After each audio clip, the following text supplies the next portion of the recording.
আসসালামু আলাইকুম। বাংলাদেশ বেতার রাজশাহী স্থানীয় সংবাদ পড়ছি গোলাম মর্তুজা হেনা। পুলিশ মহাপরিদর্শক আইজিপি মোহাম্মদ আলী হোসেন ফকির বলেছেন, মানুষের আস্থা ও ভালোবাসাই হল বাংলাদেশ পুলিশের সবচেয়ে বড় শক্তি। সততা, নিষ্ঠা ও মানবিকতার সঙ্গে পুলিশ সদস্যদের দায়িত্ব পালন করতে হবে। যে কোনো পরিস্থিতিতে আইনের শাসন সমুন্নত রাখা এবং দুর্নীতির বিরুদ্ধে দৃঢ় অবস্থান নেওয়া পুলিশের নৈতিক কর্তব্য। তিনি আজ Bangladesh police academy Sardar parade গ্রাউন্ডে ৪১তম ক্যাডেট ব্যাচের শিক্ষানবিশ সাব ইন্সপেক্টরদের মৌলিক প্রশিক্ষণ সমাপনী কুচকাওয়াজে প্রধান অতিথির বক্তব্যে এসব কথা বলেন। আইজিপি বলেন, বর্তমান বিশ্বের প্রেক্ষাপটে অপরাধের ধরন দ্রুত পরিবর্তিত হচ্ছে। প্রযুক্তি নির্ভর অপরাধ, সাইবার ক্রাইম এবং জঙ্গিবাদ মোকাবেলায় পুলিশ অফিসারদের দক্ষতা ও সচেতনতা অত্যন্ত গুরুত্বপূর্ণ। তাই প্রশিক্ষণে অর্জিত জ্ঞানকে কাজে লাগিয়ে সবসময় নিজেকে আধুনিক ও আপডেটেড রাখতে হবে। সমাপনী কুচকাওয়াজে ৪১তম ক্যাডেট সাব ইন্সপেক্টর ২০২৫ ব্যাচের ২০৯ জন প্রশিক্ষণার্থী অংশগ্রহণ করেন। কুচকাওয়াজ অনুষ্ঠানে অন্যদের মধ্যে সারদা পুলিশ একাডেমির প্রিন্সিপাল ও অতিরিক্ত আইজিপি জিএম আজিজুর রহমান সহ জনপ্রতিনিধি, সামরিক ও বেসামরিক বিভাগের বিভিন্ন দপ্তরের প্রধানগণ উপস্থিত ছিলেন। বগুড়া ৬ আসনের উপনির্বাচনে ১৫০টি ভোট কেন্দ্রের মধ্যে ৫৩টিকে গুরুত্বপূর্ণ হিসেবে চিহ্নিত করেছে প্রশাসন। এর মধ্যে ৫টি কেন্দ্রকে অধিক গুরুত্বপূর্ণ বিবেচনা করে বিশেষ নিরাপত্তা ব্যবস্থা নেওয়া হয়েছে। জেলা পুলিশের বিশেষ শাখা সূত্রে জানা গেছে, মোট কেন্দ্রের মধ্যে ৫টি অধিক গুরুত্বপূর্ণ, ৪৮টি গুরুত্বপূর্ণ এবং ৯৭টি সাধারণ কেন্দ্র রয়েছে।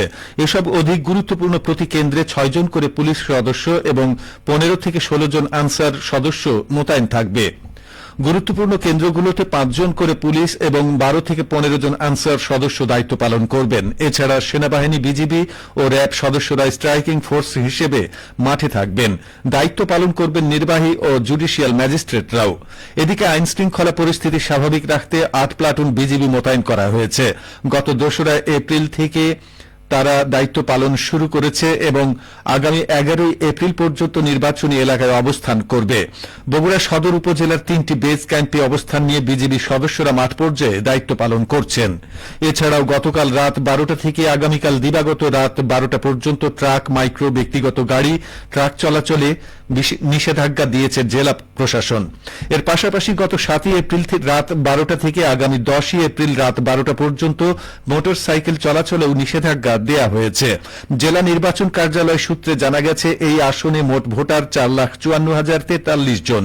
এর মধ্যে পুরুষ ভোটার ২,২২,৭৯৯ জন, নারী ভোটার ২,৩১,২৩৪ জন এবং তৃতীয় লিঙ্গের ভোটার রয়েছেন ১০ জন। নতুন দিনের অঙ্গীকার, স্কাউটিং হোক সবার, এই প্রতিপাদ্যে নাটোরে আজ স্কাউটস দিবস উদযাপন করা হয়েছে। এ উপলক্ষে স্কাউটস ভবনে আয়োজিত আলোচনা সভায় প্রধান অতিথি হিসেবে উপস্থিত ছিলেন জেলা প্রশাসক আসমা শাহীন।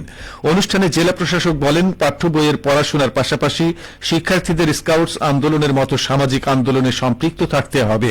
এসব কর্মকাণ্ডের মাধ্যমে নিজের জীবন সুন্দর হয়, আলোকিত হয় সমাজ, সমৃদ্ধ হয় দেশ। স্কাউটস আন্দোলনকে আগামীতে আরো গতিশীল করা হবে। এর আগে জাতীয় ও স্কাউটস পতাকা উত্তোলন করা হয়, স্কাউটস ভবন থেকে শোভাযাত্রা বের করা হয়, পরে কুইজ এবং বক্তৃতা প্রতিযোগিতায় বিজয়ী শিক্ষার্থীদের মাঝে পুরস্কার প্রদান করা হয়।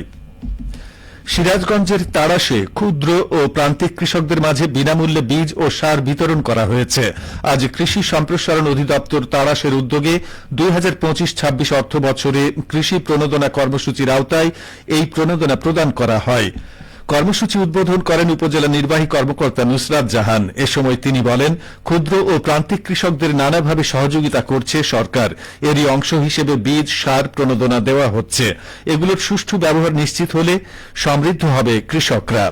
প্রায় ৬ শতাধিক ক্ষুদ্র ও প্রান্তিক কৃষকের মাঝে প্রণোদনা বিতরণ অনুষ্ঠানে আরও উপস্থিত ছিলেন উপজেলা কৃষি অফিসার, কৃষিবিদ শর্মিষ্ঠা সেনগুপ্তা সহ উপজেলা প্রশাসনের বিভিন্ন দপ্তরের কর্মকর্তা ও কৃষকেরা। সবশেষে আবহাওয়া। আজ রাজশাহীতে সর্বোচ্চ তাপমাত্রা ছিল ৩১.৬ ডিগ্রি এবং সর্বনিম্ন ১৭.৫ ডিগ্রি সেলসিয়াস। বিকেল ৩টায় বাতাসে আপেক্ষিক আর্দ্রতার পরিমাণ ছিল ৫০%। রাজশাহী ও পার্শ্ববর্তী এলাকায় আজ সূর্যাস্ত সন্ধে ৬টা ২৪ মিনিটে। সংবাদ শেষ হল। আমাদের পরবর্তী স্থানীয় ইংরেজি সংবাদ সন্ধে ৬টা ৫ মিনিটে।